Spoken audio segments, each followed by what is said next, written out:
Welcome to the Awaken Organization.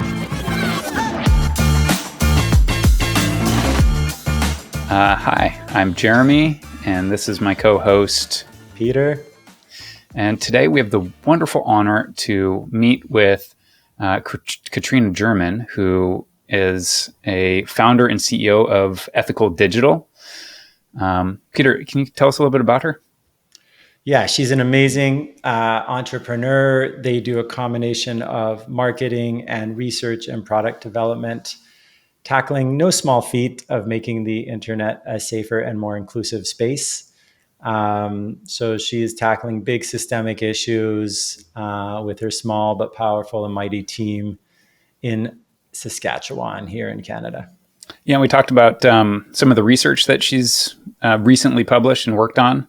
Some pretty cool topics around the impact and negative impacts of social media, quantified impacts on productivity and health and wellness, with a kind of a call to change to the people that are creating that content. Also Indigenous peoples and their involvement in tech, how to get more of that population engaged in tech and the internet. And then we also covered some of the research that we're going to be doing, showing that guests on this podcast are more successful after they've been on this podcast. So yeah, that's definitely proven. That research will be done by my 3-year-old daughter and approved by my 1-year-old son. And I vote for that. Yeah. So tune in to an amazing person in Katrina doing spectacular things and, reigniting that belief that I don't think we had lost, but we see sometimes that there are great people out there in the world trying to make this a better place for future generations. And Katrina is absolutely one of them. So please tune in and check it out. Where are you at? Like a high and a low from your week, or a wow and a pow, as our team calls it. Nice. And we can all do that and just kind of settle into where we're at, where we come into this meeting with, this podcast with, and how are we showing up? What are we bringing? So yeah, well, I was mentioning that we got our B Corp certification passed this week, so that's definitely my high. It's been almost a year in process, and so very, very excited that that's happened. So that's definitely my wow for this week.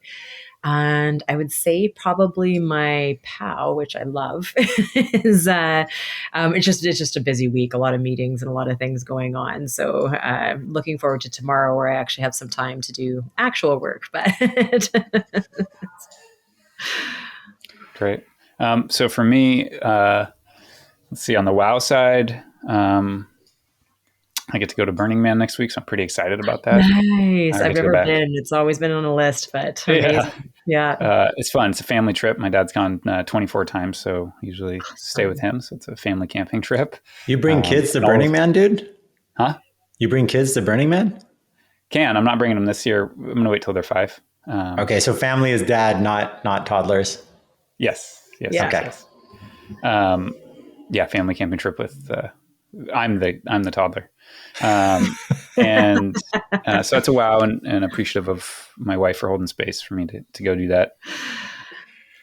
For myself, my wow is we're planning our first big kids retreat as a team in a few weeks, and it feels like we're adulting a little bit, thinking through where we want to go and who we want to be when we grow up, and kind of the forcing function that puts on you to reflect on what you want to achieve in this lifetime. So that is, I will say, somewhat arduous, but the road less traveled and the work I want to be doing. The POW is, I don't know, energetically, my mother-in-law would say it's like Mercury retrograde or some crazy stuff like this, but I have sucked low key this week and not been my best self and been impatient and, I don't know what it is. We have a lot going on and a lot of transition, a lot of movement. And so perhaps I'm not adapting as well as I would like to admit. My best self has not been permanently on display this week, but I am aware that it's there and it's a work in progress. Beautiful. I can meet you there. My energy has been quite low this week too, but we were very fortunate. We had, I think it's because I'm coming down to the high last week, where we had our entire team came together from across Canada. Actually, we were missing 2, but it was really incredible because we've mostly been working virtually over all this time, and people work really great. We have great things established, but man, did it elevate our relationships to all get together and have that face-to-face time. And yeah, it was incredible, absolutely incredible.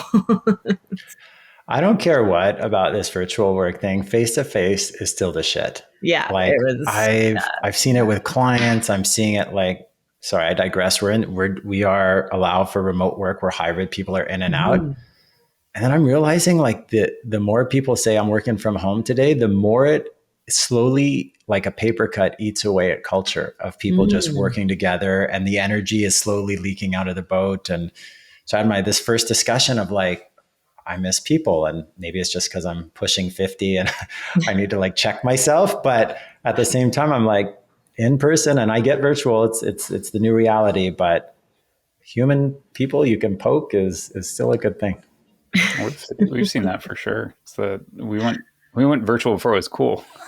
We were in our office like 5 years ago, and Yeah, totally.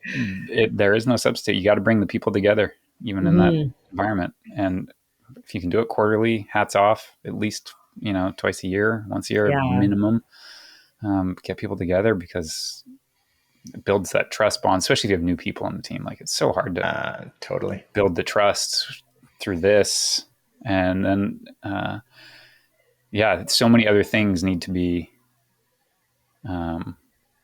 scaffolded or calculated, supplemented to Mhm. create an approximation of the in-person, like having an open door. People can stop by and ask me a question. I have to do virtual office hours, post into Slack so people can stop in during this time and be like, I was worried about this. Yeah. And if I had an office and you were right there, you just pop your head in and ask about it.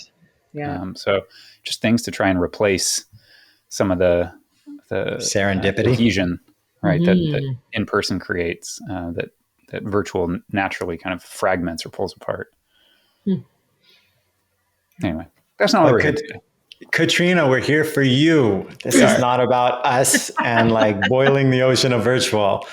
Sorry, we're professional digressors, so we apologize off the bat. No worries. Well, maybe we can get started with where you're at today, and you can give us the lowdown and the why you're juiced and psyched about Ethical Digital. Tell the world all about it. Sure thing. So at Ethical Digital, we are changing the trajectory of the internet. So just a small goal. My background is in technology. I had a technology company for several years. And I was able to see firsthand some of the issues that have been happening in the space. And I'm a strong believer that, it's all systems. It seems like a really big job, but, it's all people who are making up the internet too. So if we can be educating people and shifting their mindsets, then we can actually see some change. So in our case, we're, our core business is social media, websites, email strategies, ads. Everything that we create is accessible for people with disabilities, lower literacy levels, that sort of thing. And we also put in a lot of positive, important celebrational type content out into the world. But we wanted to take it a step further, and I was starting to worry, for a little while, especially in the marketing space. When Trump was kind of at his peak, there's a lot of volatility online. There was a lot of people not having calm conversations with each other, not treating each other properly. And I got worried. I was like, is our industry the next tobacco industry? And so we started studying, and we've really branched into a lot of research.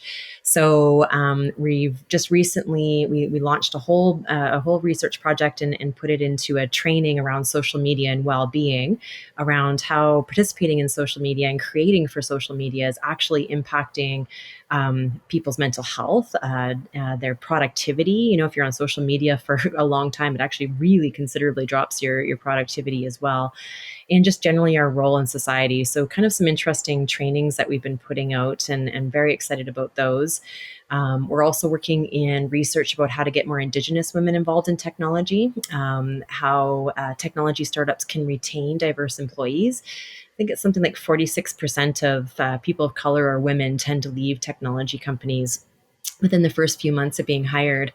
And so, maybe that's something to do with the internal communications. So we're doing some really interesting studies using some pretty cool tech that I can tell you more about if you're interested. And then we're also working on how to get more women into venture capital. Venture capital funds the internet. And so we've got a large initiative underway, with the idea that perhaps if we had more women funding projects, we might see more women receiving funding, as women have received only about 2% of the funding that goes into technology and the internet.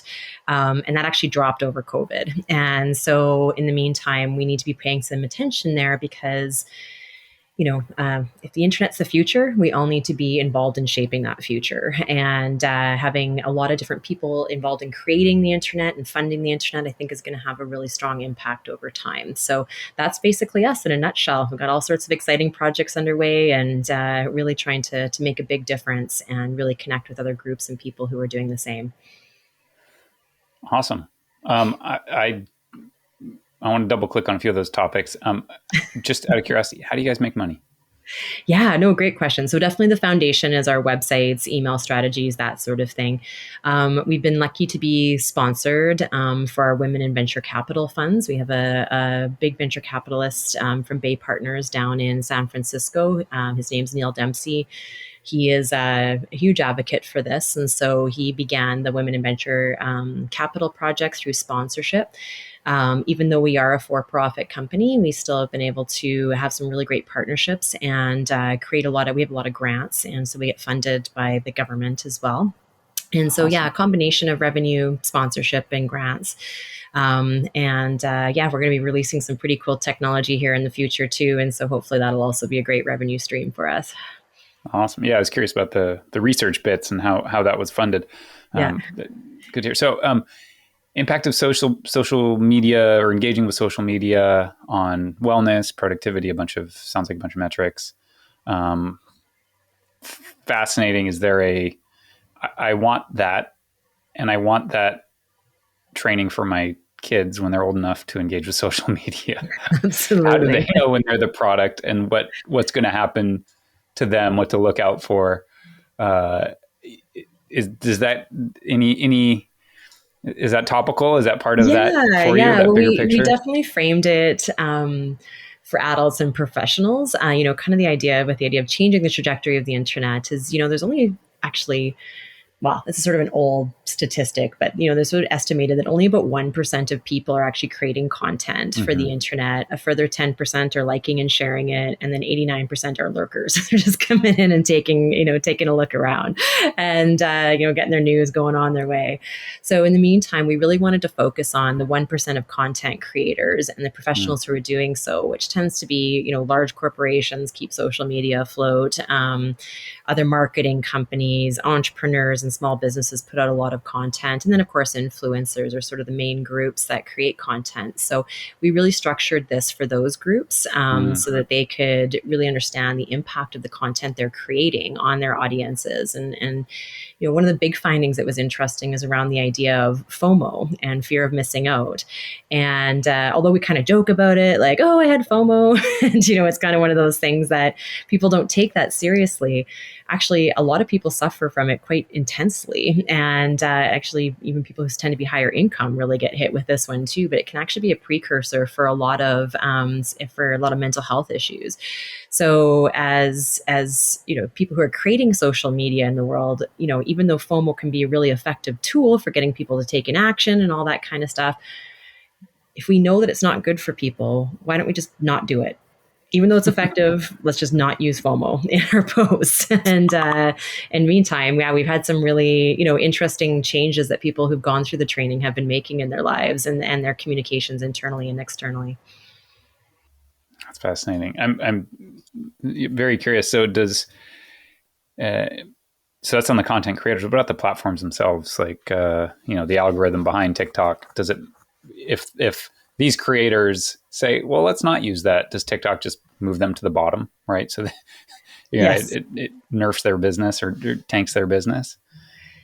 So, that's always the challenge, right? To like everybody's worried about being canceled or, like putting out the wrong types of content. And, it is a tricky time right now because you want to do the best that you can for people in your audiences and your clients, the people that you're working for, to help them achieve their goals. But you have to walk a really fine line to also make sure that you're taking care of the audiences as well. Not only is it, just good business, you want people to like your company and feel comfortable when they're engaging with you in your communications online, but it's also one of those things where it actually matters. What we're doing right now, I don't think people realize the impact of what they're creating and putting out into the world and how that's impacting people, because there's a distance there between posting and, you don't see what other people's reactions are to your posts.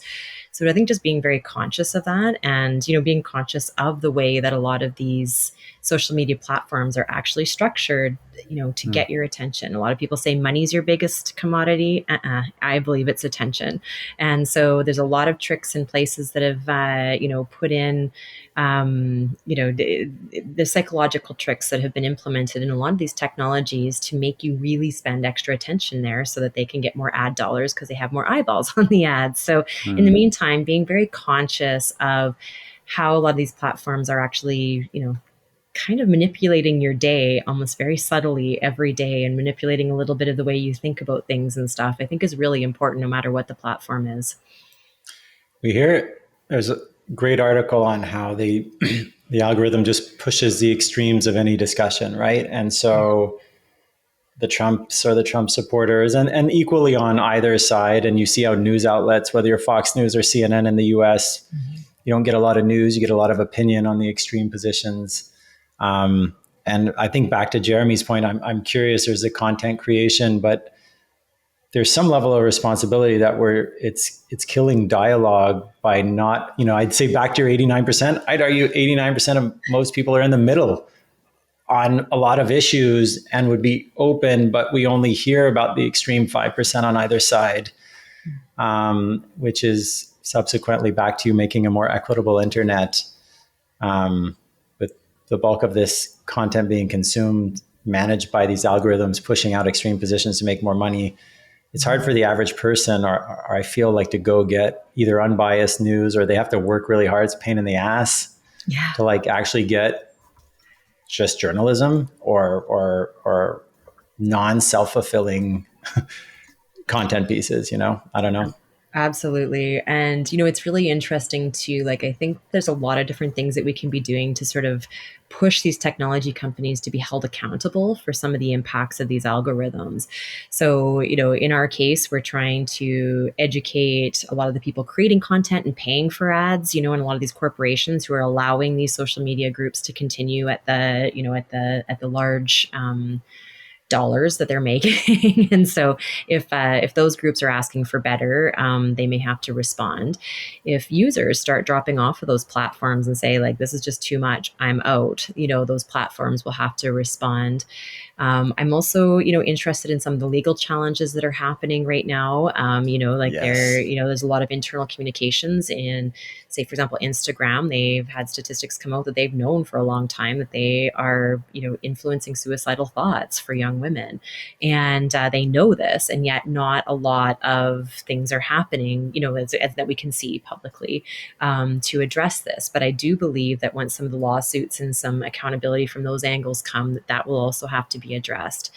And ultimately, I think another interesting way that I think is really important that people don't realize is that almost if you've invested in, almost anything like a pension or, if you're investing in anything for your dollars in the future, there's a good chance that that particular company has also invested in Facebook or one of these large tech companies as well.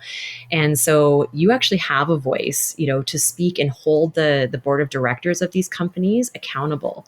So I think it's a really interesting idea because, if a lot of countries right now almost have no power over this, a lot of these social media platforms have, gone in, for, I think this is the Russia-Ukraine issue, they all just Facebook was probably more powerful in that discussion as all that was all unfolding, as they're, removing some of their services and putting out their own pathway forward with dealing with this. They're probably more powerful than Canada in those conversations and that geopolitical. And there's not many countries that can hold Facebook accountable. Like Australia has tried to hold them accountable a few times. after some pushback by, Facebook, they were just like, just kidding, and kind of quietly walked away. Canada would have that same experience, I'm sure, if we tried to go up against Facebook and have them be accountable.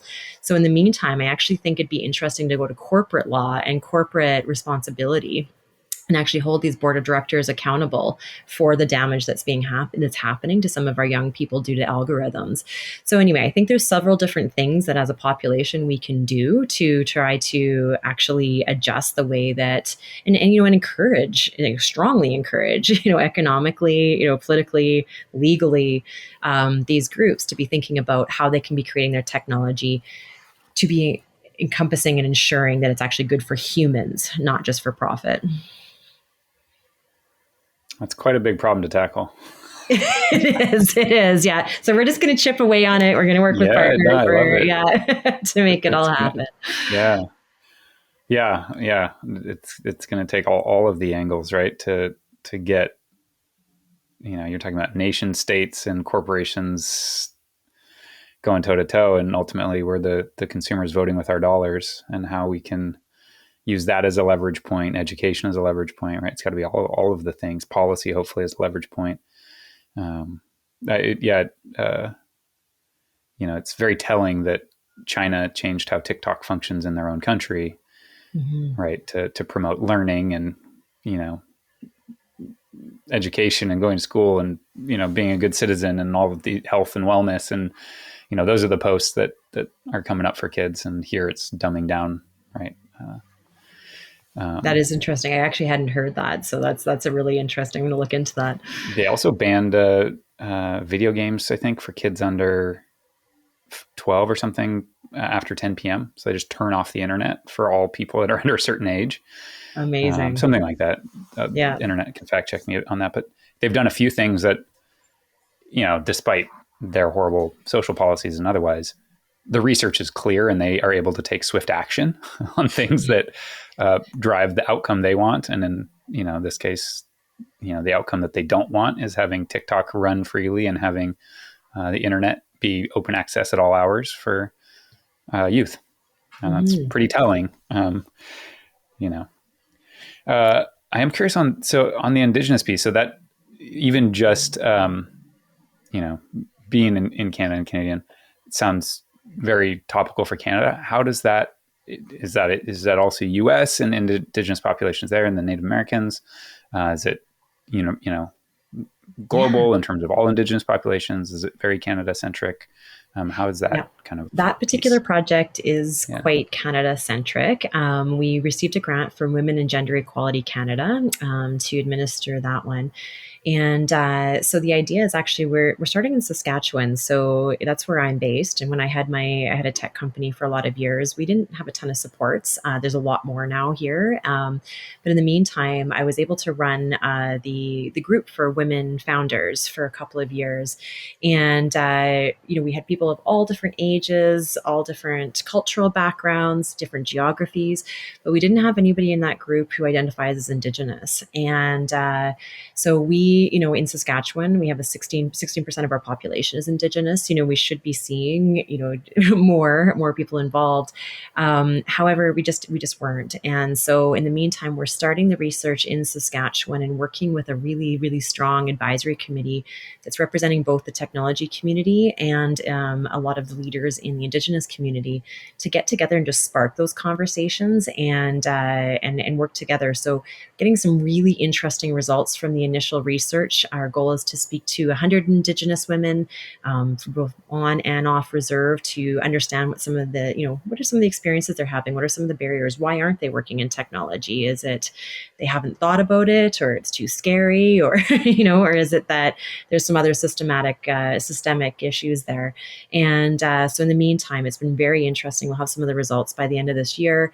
And then we're going to be actually implementing them in Saskatchewan in a small scale on our groups here to see the effectiveness. But we will be sharing the results and the information with accelerators and different entrepreneurship groups across Canada in order to influence. And my goal is I want it to be in the point, in 10 years from now, it's like, it's not going to be like, where are all the women in tech? It's going to be like, we have too many women in tech. That's the problem now. Yeah. that. So in the meantime, if we can be influencing and having people solve problems that are influencing their communities, that's what technology is for, is solving problems. And so they're just people who have glimpses into these communities and the problems that need to be solved. And so in the meantime, giving them that opportunity and inviting them to participate and working together with the communities to figure out the best path forward in order to bridge that gap. So what are your challenges, Jeremy, as a technology company owner and women in technology? That one's interesting. So there's not a large pool to draw from, right? Mm-hmm. So we're in the IT space, and for every 50 candidates, one is probably female, Indigenous, and this is in the US, even less. And again, I'm going off of name, so who knows, and who knows in terms of, name, whether or not I'm correctly identifying the gender as well. But it's, it has to be a pretty concerted effort to create opportunity, but it's not really dealing with the root of the issue. And the root of the issue is the access and the, getting either the technical training or the hand into the field in general at the outset. So that to me seems to be where, having more internship programs or otherwise, right, collaborative partners, companies that would be willing to create more, apprenticeship or internship programs in partnership would probably be a much better onboarding. The other bit is, if we strive for, say, a kind of an equal, workforce of men and women, women as a percentage of our workforce, then are we draining the pool of candidates for all the other tech companies out there so that they're forced to be male dominated, right? We're too small for that to really be a problem, but you can imagine a large company with an initiative like that could kind of, take all of the candidates that are highly qualified, sort of qualified, and maybe qualified out. Probably not a real problem for us at this point, but those are things that kind of pop into mind. If you have any thoughts on that. It's an interesting thing too, because I think kind of the important part around it is also with a lot of tech companies, it's not just the developers and the creation of the tech. Like I would agree with you that there's definitely a pipeline issue for talent in the developer space. But, there's always a lot of other roles and stuff in a lot of companies. And that's kind of the way that we're looking at this is, we took a really broad approach to the term technology, and we're like, hey, you need marketers in technology, you need CEOs, you need business folks, you need legal, you need, user experience, and so really looking at it from that perspective is that, definitely that pipeline for women into becoming a developer is very important, but it's also, there's so many other ways that women can become involved and have true influence on the development of a product. So it's kind of an interesting, more of a broader look of it. That's how it's played out is our, our finance and HR teams are all female and the techs are predominantly male and a few women in there. In sales and marketing, marketing tends to be pretty dominated, women in marketing is very common. Well, you might be kind of interested actually in this other study we're just getting started. This is actually really interesting. It's about retention of diverse employees. So I think I mentioned at the beginning, a lot of people want to have a diverse workforce. There's a couple of reasons for that. Number one, Harvard Business Review, diverse workforces are 19% more profitable. So there's actually an economic reason to have some diversity in your team.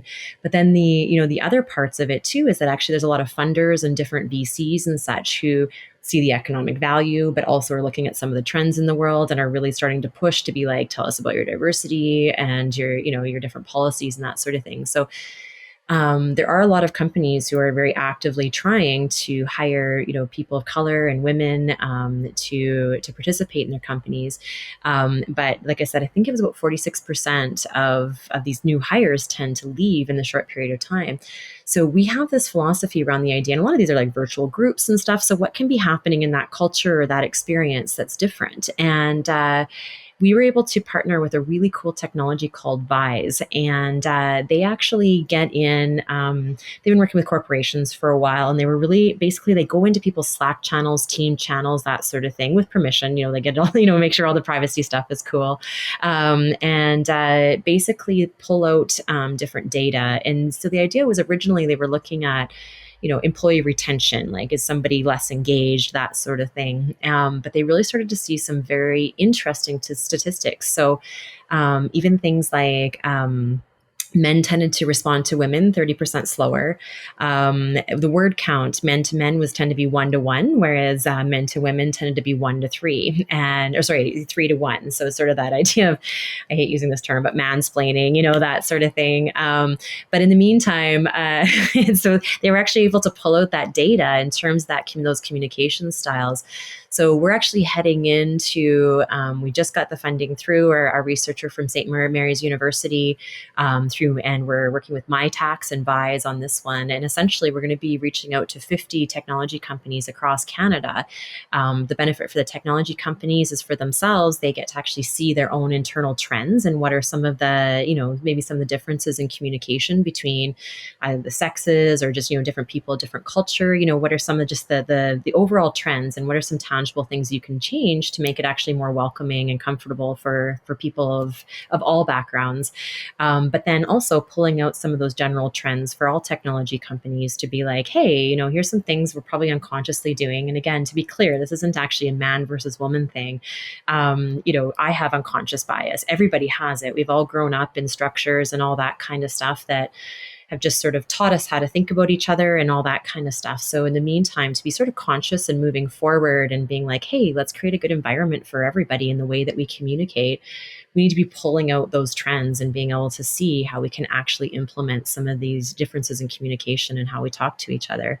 And ideally, again, in the long term, we end up with more diverse technology companies that are creating and solving more diverse problems. So that's, kind of how we're approaching that particular piece. But just, maybe I can sneak you into that study. I'd love to.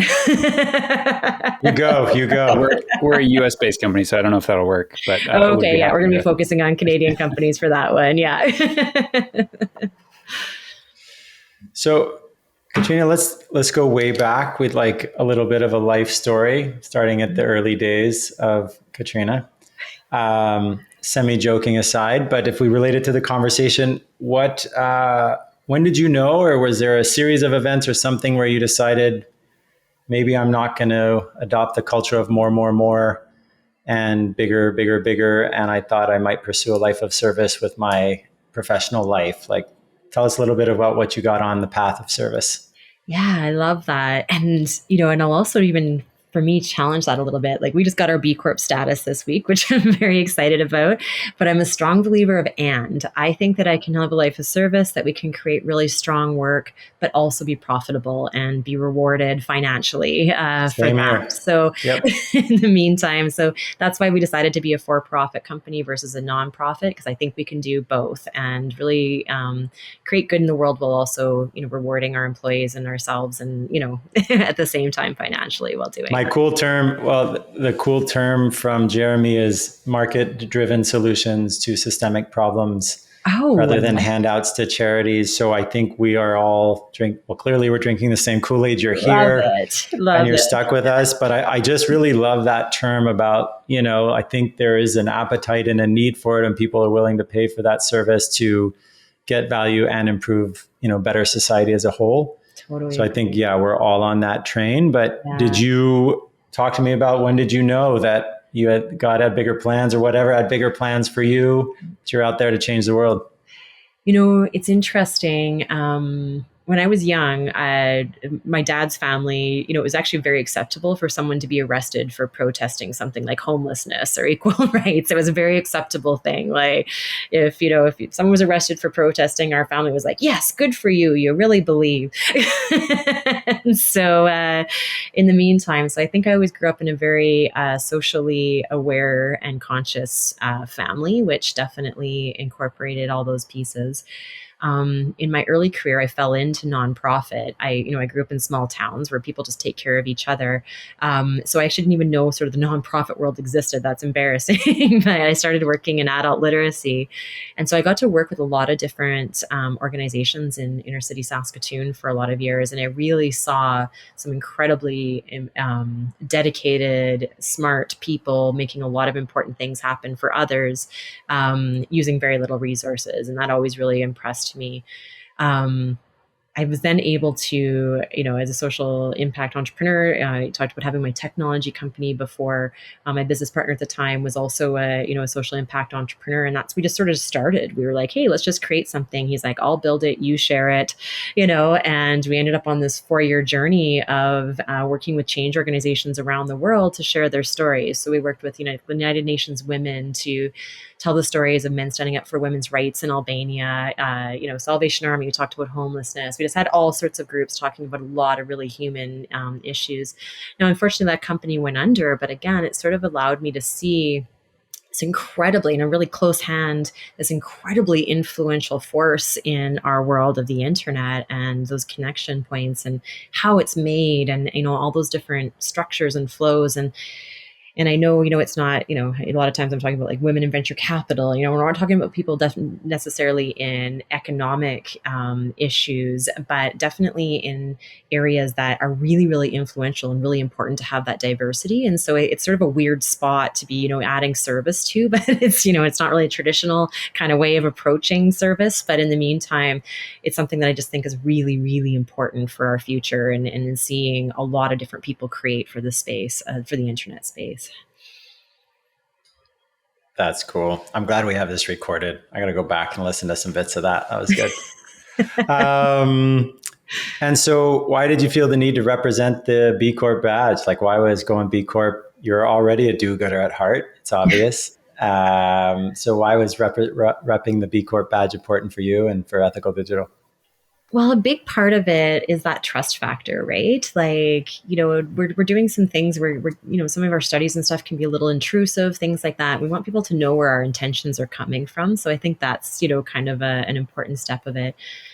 Developing a community, entrepreneurship can be a bit lonely and, we're bridging a few different worlds. And so I think it's always important to connect with other like-minded people as well to, just keep the energy, keep things flowing and be able to contribute what others are doing. So in the meantime, I think those are probably the two main reasons. Is I think it's a really strong symbol to people that your intentions are in this direction, and it's also some really cool people work in the space. And so how exciting to finally, like I said, we just made it in this week, and I just feel like, winning the lottery. We're in the cool kids club. We did it. So good. So good.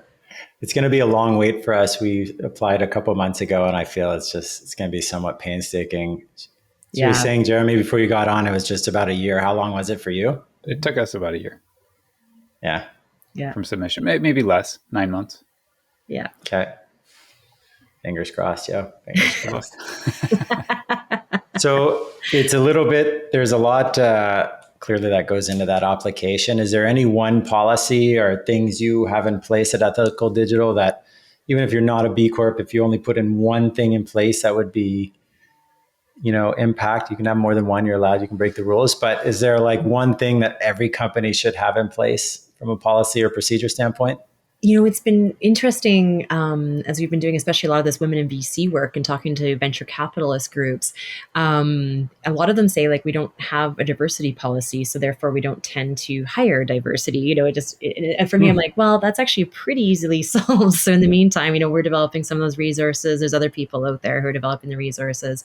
And I think ultimately, again, like, it's not just about, having a diversity hiring policy is not just about, doing the right thing or feeling good. It's really like, it's a revenue driver, to have a diverse team. It can be a really powerful thing for you to have those different opinions and viewpoints on how you're developing. And so in the meantime, so I guess that would be my main advice is, having that diversity hiring policy in place. And honestly, it doesn't have to be crazy. It can be a paragraph that we're going to try.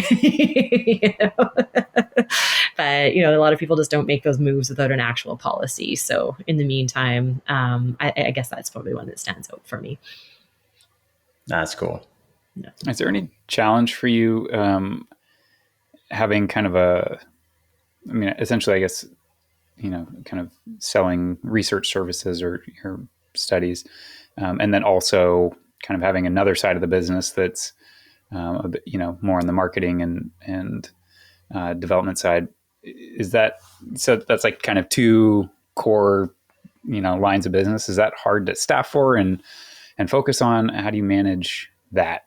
I love that question because, we actually kind of have three, I call them revenue streams, but they really are almost three businesses under this overall branch of, changing the trajectory of the internet. So kind of my goal has always been to have each of these areas run themselves and have really good people in place. And then, for example, our team that does a lot of our writing and designing and such for our clients, is definitely supporting a lot of the other initiatives, making what we're doing and creating, look beautiful, things like that.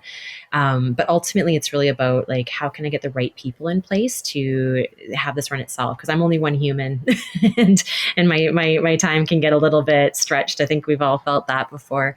So in the meantime, I had a really young team, but in the meantime, a lot of them have really stepped into really strong leadership positions in management, and that's been really helpful. And so we're kind of always working towards that. But in the meantime, that's basically how I've approached it, is sort of each have their own area. I want them to be almost independently run and, kind of, having really great people in place, making that happen.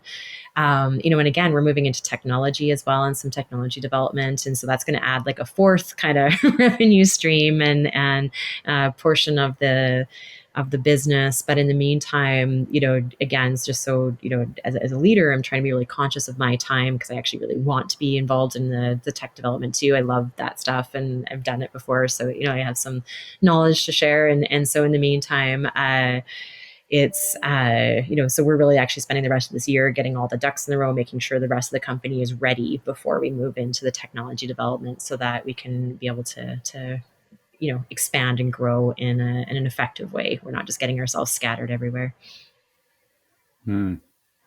Yeah. Tough. Kind of goes against the what was it, good to great, like the hedgehog concept.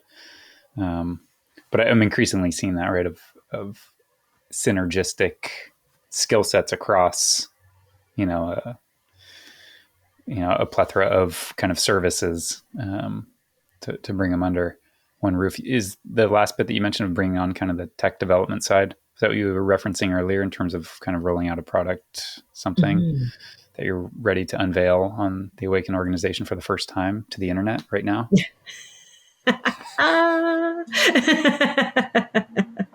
What are you? I look like a hard no, Jeremy. I look like a hard no. What are you looking to do there?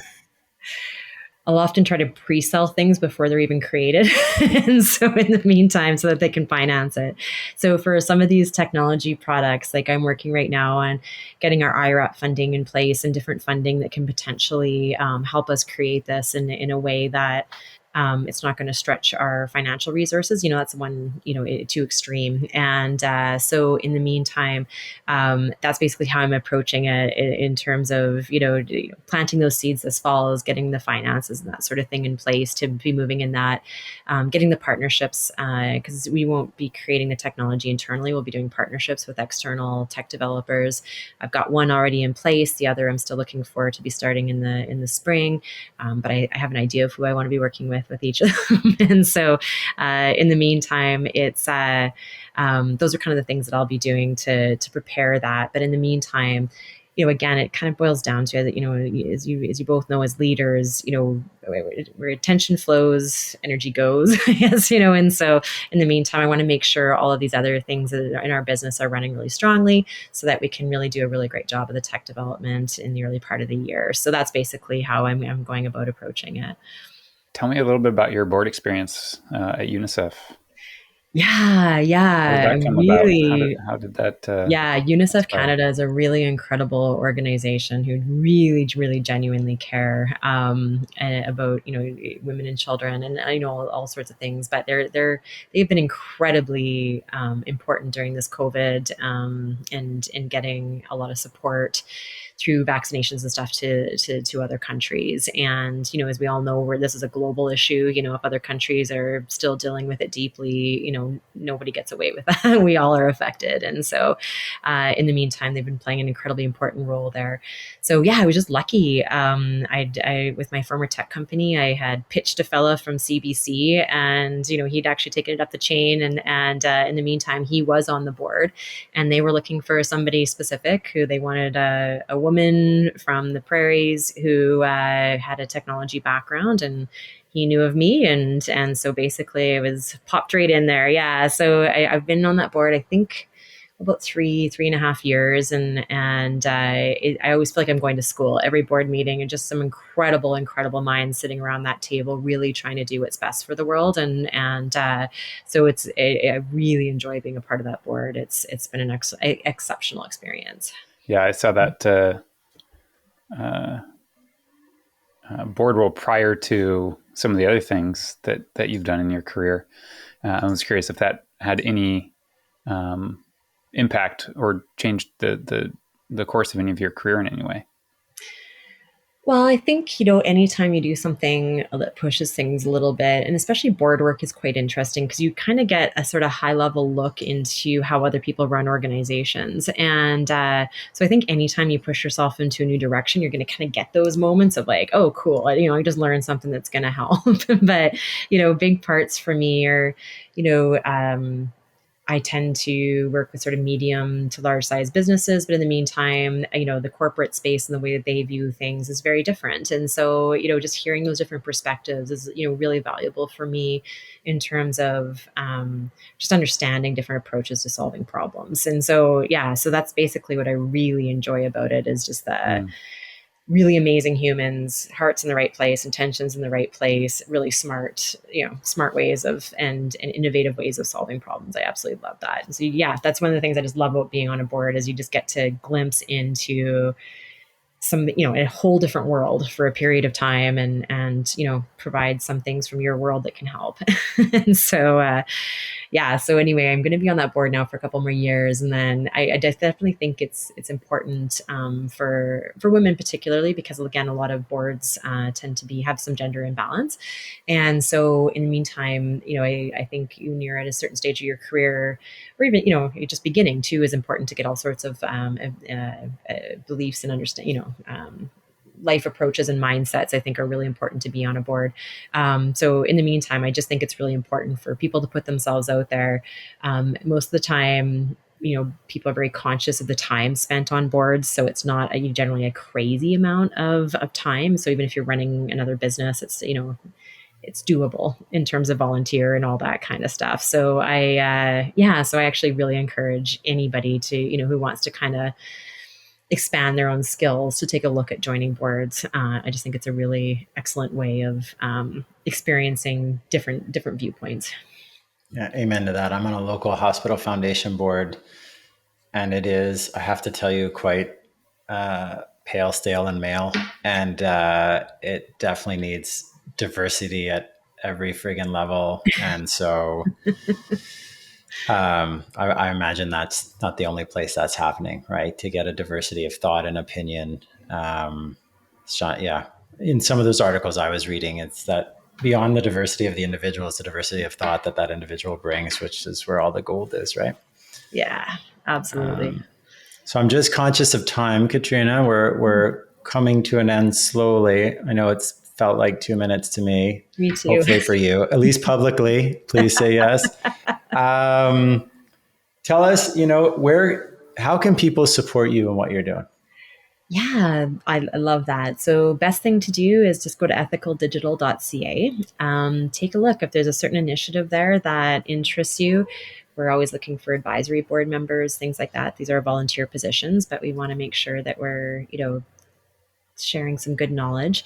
Also, if you're interested in any of the trainings, some of them you can just sign up and go directly.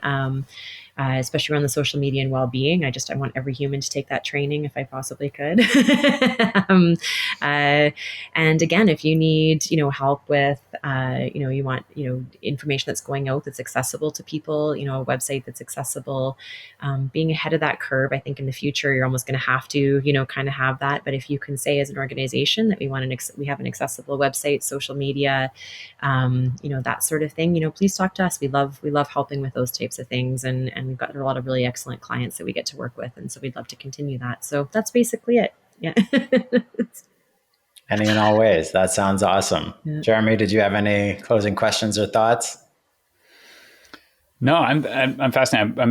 I want to be apprised of the kind of unveiling of the next branch of the business as well. So, and also the outcome of the research that you're doing on the 50 tech companies and kind of the diversity bit. And I love that you're tying it back to kind of market-based or at least revenue-based incentives, because we know those work. And Yes. while other incentives also work, that one works. It's been proven many, many times. So I love that you're continuously trying to draw back to something that will get business leaders' attention, regardless of their politics, their views, whatever it is. Yeah, hitting the nail on the head with that one. Yeah, that's it. It's been a real pleasure. Yeah. Katrina, is there anything you wanted to tell the world that we have not covered in our whopping hour of knowing each other here? Well, ultimately, I think the work that you guys are doing is also incredibly important, and connecting people in these different layers is really important. Creating community, we can run faster alone, but further together, something like that. Yeah. And so, just you guys creating this type of a community and this type of a forum for people to be able to share their ideas and learn from each other, I think is a really, really powerful thing to do. So thank you for the time that you're spending on this as well. Are you kidding? It's been an absolute privilege. If ever I'm down to chat, I don't know if I'd be the right fit for what you're looking for, but happy to chat advisory board. Love what you guys are doing. Yeah. Always feel humbled to see the amazing shit people are doing out there.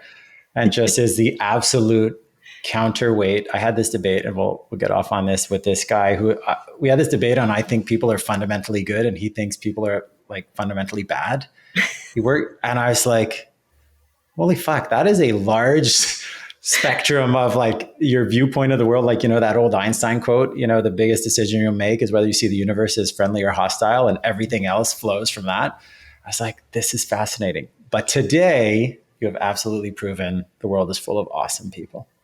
I love that. And I think the next research study is people who appear on this podcast get 23% more revenue the following year.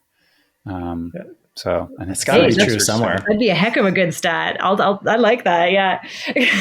We'll take all the credit for your growth, Katrina. Please knock it out of the park, and we will take collateral credit. We just need to track the companies, the entrepreneurs that we have on, and then take all the credit for their success. Yeah. Oh, I love it. Since we're not researchers, the one that don't do so well might fall off the study, but I'm just saying we'll track the good ones. I love it. And that being said around credit too, sorry, one more thing. I know we're really wrapping up here, but it's really important to talk about my team. Like, we've got people across Canada, all different ages, all different cultural backgrounds, all different geographies. And it's been wonderful. And none of this happens without really dedicated people. So that's I just wanted to I've definitely put out a shout out. My team's incredible, and I'm really lucky to be working with them. So I'm glad you said that, because I felt I was leaving like Katrina is a narcissist taking all the credit. And now that you've said there's other people out there, I feel much better. Nah, we didn't doubt you had some good peeps, and you did, just for the record, give them some earlier shout outs, but I'm glad it's official now. You weren't taking all the cred, as my daughters would say.